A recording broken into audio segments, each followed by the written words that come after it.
হরে কৃষ্ণ, রাধে রাধে বন্ধুরা। গিরিধারী গোপাল সোনা চ্যানেলে তোমাদের সবাইকে সুস্বাগতম। তোমরা সবাই কেমন আছো? আশা করি তোমরা সবাই ভালো আছো গোপাল সোনা কৃপায়। আর তোমাদের গোপাল সোনাও অনেক অনেক ভালো আছে। আজকে মঙ্গলবার, এই যে দুপুরে আজকে ভোগ দিয়েছিলাম, দই পটল করেছিলাম, ভেন্ডি ভাজা, টক, এই দিয়ে আজকে গোপু সোনাকে সেবা দিয়েছি দুপুরবেলা। সকাল থেকে কোনো ভিডিও স্টার্ট করতে পারিনি, এখন থেকেই ভিডিওটা স্টার্ট করলাম। হরে কৃষ্ণ। আমি এখনই এলাম, খাওয়া দাওয়া করে, অনেক কাজ ছিল, সব কাজ শেষ করে চান করে এই মাত্র এসে বসেছি। এখনও কাপড় সার্ফে দেওয়া আছে, তিলক টিলক করিনি, মাথায় শ্যাম্পু দিয়েছিলাম তাই গামছা জড়ানো আছে। আর খুব গরম, আর এখন বাজে 2:42। আমি খাওয়া দাওয়া করেছি প্রায় 1টার আগে, মানে 12:30 নাগাদ আমি খেয়েছি। এই মাত্র আমার কাজ, মানে এখনও কাজ আছে। 2:42 বাজে, মানে এতক্ষণ আমার টাইম গেল। প্রচুর রোদ্দুর, চান করে এসছি, ঘাম বেরিয়ে যাচ্ছে, মানে কতটা গরম শুধু ভাবো। এইখানে ঘরে কেউ নেই তাই এত চিৎকার করে করে আমি কথা বলছি। কেউ নেই বলতে আমার ছেলে তার দিদুনের কাছেই ঘুমিয়েছে। আমি এখন তিলকটা নেই, সকালে যে ষষ্ঠী মঙ্গলে গেছিলাম, সিঁদুর টিপ দিয়েছিল, ওইখানে কিন্তু সিঁদুর টিপটা এখনও ওঠেনি। কিসের সিঁদুর টিপ কে জানে, কিন্তু বেশ ভালোই দাগ দিয়েছে। আর সকালবেলা যেহেতু গেছিলাম ষষ্ঠী মঙ্গলের ওইখানে, অনেকগুলো কাজ মিস হয়ে গেছে, কারণ ওইখানেও অনেকটা টাইম ছিলাম, প্রায় 2 ঘন্টা মতো ওইখানে ছিলাম। আর প্রায় 2 ঘন্টা মতো ওইখানে থাকার কারণে 2 ঘন্টার কাজটা আমার থেকে গেছে ওইটায় বলছি।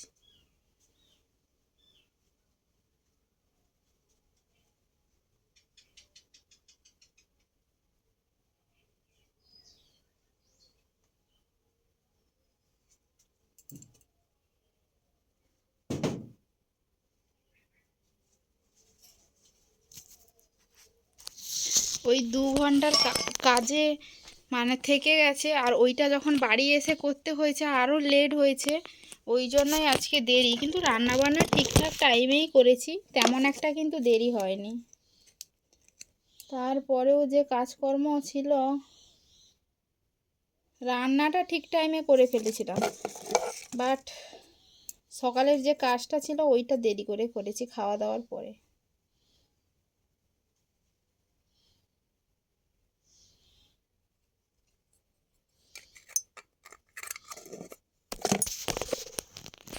এখনও আমার কিন্তু অনেক কাজই আছে।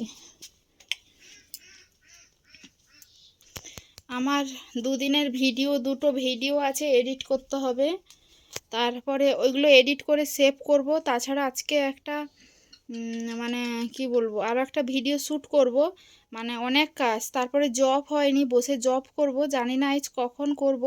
তোমরা হয়তো ভাবতে পারো জবটাই হয়তো আগে করে নিতে পারো। হ্যাঁ, জবটা কিন্তু আগে করাই যায়, কিন্তু কি হয়েছে, ভিডিও শ্যুটটা আমি করতে পারবো না। এখন সবাই ঘুমিয়ে আছে, এই টাইমে আমি ভিডিও শ্যুটটা খুব ভালোভাবে করতে পারবো, সবাই উঠে পড়লে করতে পারবো না। এডিটটা তাও হয়তো রাতে করলে করা যাবে, কিন্তু ভিডিও যেহেতু অনেকগুলো গ্যালারিতে আছে, ওইগুলো কিছু এডিট করে সেভ না করে ডিলিট না করলে আবার হয়তো পুরো ভিডিওটা আমি শ্যুটও করতে পারবো না, মোবাইলে মেমোরি হয়তো নেবেও না। ওই জন্য দেখি কি করা যায়, কোনটা কি করা যায় না করা যায়। বর্তমানে কিছু কাজ আছে, ওইগুলো করব। জামা কাপড় ধোয়া ছিল, অনেক জামা কাপড় ধুয়েছি, বিছানার চাদর ধুয়েছি, বিছানার বালিশপত্র সমস্ত কিছু রোদে দিয়েছি। হাজব্যান্ড আসার টাইম হয়ে গেল, ও হয়তো কালকেই আবার আসবে। যে চালের ওপরে সব বালিশ দিয়েছি, এইগুলো সব সার্ফে ধুয়েছি। আরও ওই দিকে আরও জামা কাপড় আছে, ভোট আছে সামনে, তাই হাজব্যান্ড তো বাড়ি চলে আসবে, আর ও তো যেহেতু দীঘায় আছে ওই জন্য ওর বেশি টাইম লাগবে না, হয়তো কালকে আসবে নয়তো পরশু দিন, এই 2 দিনের মধ্যে কোনো একদিনে কিন্তু ও ঢুকে যাবে। আরও এই পাশে দেখতে পাচ্ছ, এইগুলো সব ছেলের জামা কাপড়, এইগুলো সব ধোয়া ছিল। অনেক কাজই থাকে, সংসার মানেই কত যে কাজকর্ম, মানে বলে বোঝানো যায় না। মিস্ত্রি কবে আসবে জানি না, ইট বালি এইদিকে সব কাজ পড়ে আছে। মিস্ত্রি আসবে আসবে করে আসেনি, কালকে বলেছে আসবে, কিন্তু জানি না আসবে বলে। সকালবেলা ওইখানে যাওয়ার জন্য ঘুঁটে মানে গোবরগুলো ছিল, ওইগুলো ঘুঁটে দেওয়া হয়নি, পড়ে পড়ে থাকলে থেকে যাবে। কালকে দেওয়া হয়নি, মা কী করেছে গোয়াল পরিষ্কার করেছিল, মানে গোবরগুলো ওই পাশে রেখে দিয়েছে। আর ওই পাশে রেখে দেওয়ার জন্য একদিনের গোবর জমা হয়ে গেছে। আজকে আবার 1 গামলা গোবর ছিল, ওইগুলো সব ঘুঁটে দিলাম দুপুরবেলা এই রোদে বসে বসে। খুব কষ্ট হয় গো, কিন্তু কি করব, সংসারে সমস্ত কর্ম, ভগবানের সেবা সব কিছুই কিন্তু টাইম টু টাইম সব কিছুই আমাকে করতে হবে। তার উপর একটা ছোট বাচ্চা আছে, বুঝতেই পারো, যাদের ঘরে ছোট বাচ্চা আছে একমাত্র তারাই জানে। এইগুলো আজকে দিয়েছি, ওইগুলো শুকনো, আর এই পাশে এইটুকুটা দিয়েছি, আর এইটা দিয়েছি, আর এইগুলো তো শুকনো, বুঝতেই পারছো কাঁচা আর শুকনো কোনগুলো। এইখানে পুঁই শাকগুলো এত বড় বড় হয়ে গেছে, সেদিন তুললাম 3টে ডগ, আবার কিন্তু কয়েকটা হয়েছে। এই নরম নরম অবস্থায় কিন্তু ভালো লাগবে, বেশি বুড়ো হয়ে গেলে ভালো লাগবে না।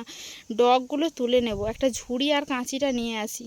ডগগুলো কত বড় বড় হয়ে গেছে, এই যে এত বড় বড় ডগ হয়ে গেছে, এগুলো তুলে নেব, এই নরম নরম অবস্থাতেই ভালো লাগবে। আর দেখো এইটা থেকে আমি তুলেছিলাম একটা, সেদিন তুলেছিলাম, এইখান থেকে যেহেতু কেটে দিয়েছিলাম, এইখান থেকে 2টো বেরিয়েছে। আর একটা কোনটা নামিয়েছি, আর এইটা একটা নামিয়েছিলাম, এইখান থেকেও 2টো বেরোচ্ছে। 3টে গাছ সেদিন তুলেছিলাম, আজকে কিন্তু কয়েকটা আছে, 4-5টা মতো কি 6টা মতো তুলতে হবে, বা বেশি হতে পারে। পেঁপে গাছগুলো এত কাছাকাছি হয়ে গেছে, হবে কি হবে না তাও বলতে পারবো না। ঝিঙে গাছগুলো হয়েছিল, এইখানে একটা এরকম ডাং দিয়ে দিয়েছি, যদি উঠে উঠবে। এখানে একটা শশা গাছ আছে, 2টো বেগুন গাছ নেড়ে একসাথে, যেহেতু একাই বীজ পড়ে হয়েছিল, জানি ফাঁকা ফাঁকা করে লাগিয়ে দেব। সবগুলো তুলিনি, 2টো গাছ তুলে লাগিয়েছিলাম। আজ বাঁচবে কিনা ঠিক নেই, কারণ যে পরিমাণে রোদ্দুর, মানে তাও মানে ভগবানের দয়ায় আজকে সকালবেলা দেখছি একটু মাথা তুলে দাঁড়িয়েছিল, আবার রোদ লেগে ঝিমিয়েছে। মানে একটু মাথা তুলে আজকে সকালবেলা দাঁড়িয়েছে, মানে একটু ভরসা পেয়েছি, মানে গাছগুলো থাকবে। মানে খুব সুন্দর হয়েছিল, জল দিয়ে একটু ধরে গেলে কোনো রকম জল, গোবর সারটা দিয়ে আমি ভালো করে ওদেরকে তৈরি করব। এবছর যেহেতু বেগুন চাষ হবে না সামনেতে, কারণ আমাদের ঘরে এই পাশে যেহেতু রান্নাঘর বাথরুম হয়ে গেল, এইখানে একটা ছোট্ট বাড়ির মতো ছিল, ধানের কাজটা এইখানেই হতো। আমরা যদি সামনে মানে বেগুন বাড়িটা করে ফেলি, মানে বাড়ি তো তাহলে মাটি তাড়তে হবে, তাহলে আর বাইর থাকবে না ধান কাটার সময়। আর বেগুন গাছ তো 1-2 মাসের গাছ নয়, পুরো এই সিজন থেকে পুরো চৈত্র বৈশাখ মাস অবধি সারা বছর বেগুন লঙ্কা গাছ রাখলে রাখা যায়, জল দিলে, সার দিলে, তার যদি ট্রিটমেন্ট করা যায়, তাহলে কিন্তু বেগুন লঙ্কা গাছ সারা বছর থাকে, কম বেশি ফলন পাওয়াই যায়। যাই হোক, এই যে কাঁচি আর ঝুড়ি নিয়ে বেরিয়ে পড়েছি, সবজিটা তুলি, মানে পুঁই শাকগুলো তুলে ফেলি।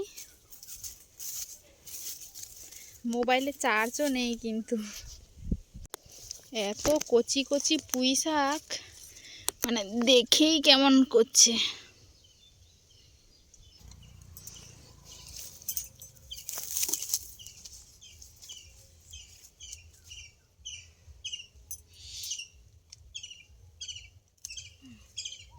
এই যে একটা তুললাম, কটা তুলি আমি বলবো কিন্তু। 2টো,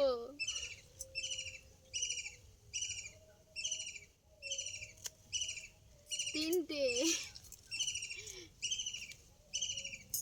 আর একটা এই পাশে বড়টা হয়েছে, এই যে আর একটা, 4টে। সেদিনের থেকে আজকের গুলো অনেক বড়। এইটা হাফ করে দিই, না হলে হবে না।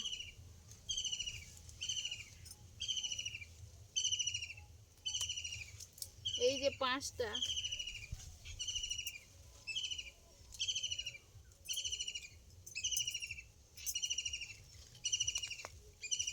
আজকে এই 5টাই থাকুক, আবার একদিন এলে কিন্তু আর একদিনের হয়ে যাবে। এইগুলো হলে কিন্তু একদিনের হয়ে যাবে, মানে একদিনের রান্না বান্না হয়ে যাবে। তখন আরও কিছুটা হয়েছে, তোলা যেত, ভাবলাম রেখে দিই, আবার একদিন এসে তুলবো। এই রকম টাটকা টাটকা বাগান থেকে সবজি তুলে রান্না করার আনন্দটাই আলাদা।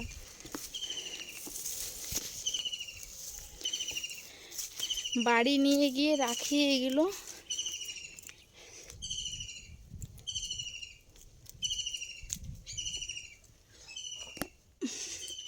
একদম মাথা নিচু করতে করে ঢুকতে হবে আমাদের ঘরে, না হলে মাথাটা দুম করে বেঁচে যাবে।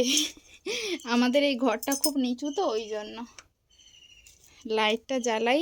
বাবা আজকে বাজার থেকে কি কি সবজি নিয়ে এসে তোমাদেরকে দেখাই। সবজিগুলো এখনও ঢোকানো হয়নি, কারণ ঢোকানোর সময়ই পাইনি। কত এখানে কত সবজি, এই যে পটল নিয়ে এসছে, প্রতি বাজারে ভেন্ডি তো থাকছেই, পটলও থাকছে, আজকে উচ্ছেও নিয়ে এসছে।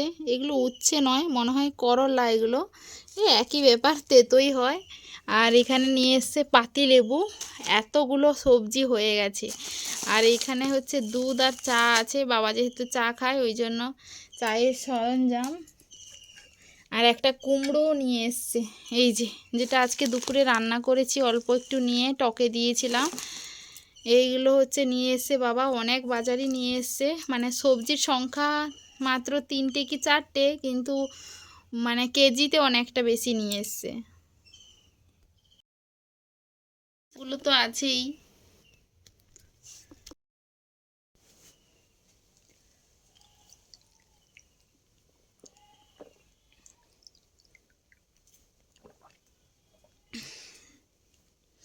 গরম পড়েছে, সবাই প্রচুর জল খাবে, যে পরিমাণে ঘাম। যাই হোক, আজকের ভিডিওটা তোমাদের কেমন লাগলো অবশ্যই কমেন্ট করে জানিও। ভিডিওটা ভালো লাগলে অবশ্যই লাইক কমেন্ট শেয়ার করো। আর আমাদের চ্যানেলে নতুন হয়ে থাকলে অবশ্যই পাশে থাকা সাবস্ক্রাইব বাটনটি অন করে পাশে থাকো এবং সঙ্গে থাকো। দেখা হচ্ছে কিন্তু নেক্সট ভিডিওতে। হরে কৃষ্ণ, রাধে রাধে, হরি বল।